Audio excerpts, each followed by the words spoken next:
បាទសូមគោរពនឹងជំរាបសួរដល់បងប្អូនទាំងអស់គ្នាផងដែរបាទថ្ងៃនេះយើងខ្ញុំក៏បានវិលមកជួបបាទបងប្អូនសាជាថ្មីម្ដងទៀតហើយបងប្អូនដោយសារតែ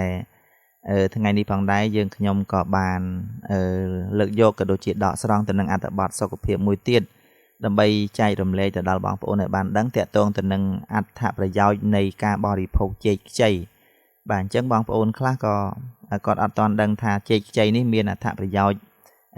យ៉ាងណាចំពោះសុខភាពទេបាទអញ្ចឹងហើយបានជាយើងខ្ញុំលើកយកមកដើម្បីជាការចែករំលែកទៅដល់បងប្អូនណាដើម្បីឲ្យបងប្អូនបានដឹងថាចេកខ្ចីហ្នឹងមានអត្ថប្រយោជន៍អ្វីខ្លះសម្រាប់នៅពេលដែលយើងបរិភោគទៅលើចេកខ្ចីហ្នឹងបាទហើយអត្ថបទសុខភាពហ្នឹងដែរយើងខ្ញុំក៏បានដកស្រង់ចេញពីកាសែតកោះសន្តិភាពបាទដើម្បីយកមកចែករំលែកដល់បងប្អូនណាឲ្យបានដឹងតាក់ទងទៅនឹងអត្ថប្រយោជន៍នៃការបរិភោគចេកខ្ចីនេះ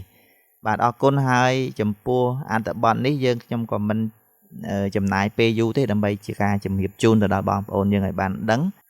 ដូច្នេះសូមបងប្អូនទាំងអស់គ្នាមកតាមដានស្ដាប់ជាមួយនឹងយើងខ្ញុំទាំងអស់គ្នាបងប្អូនណាបាទទោះបីជាចេកខ្ចីគឺជាចេកមិនតាន់ទុំតែវាមានការប្រើប្រាស់ផ្សេងគ្នាខណៈពេលដែលអ្នកអាចបរិភោគចេកទុំភ្លាមបន្ទាប់ពីបកប៉ុន្តែចំពោះចេកខ្ចីអ្នកត្រូវចម្អិនរួមមានស្ងោរឬក៏បំពង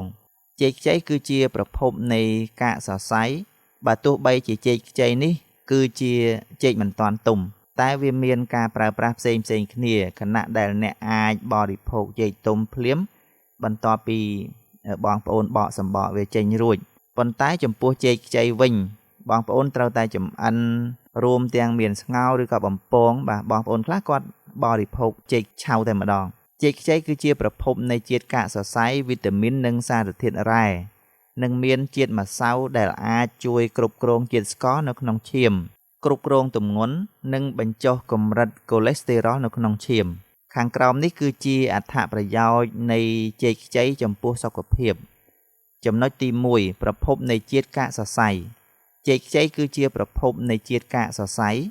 ការទទួលទានចេកខ្ចីស្ងោរមួយពែងមានផ្ទុកជាតិកាកសរសៃ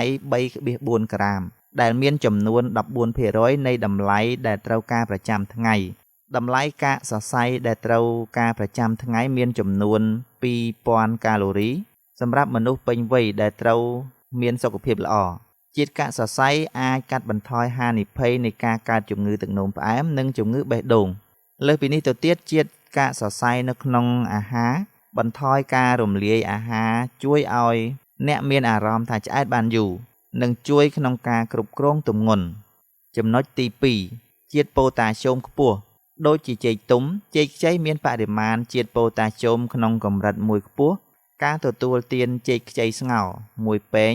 មានបរិមាណប៉ូតាស្យូមចំនួន531មីលីក្រាម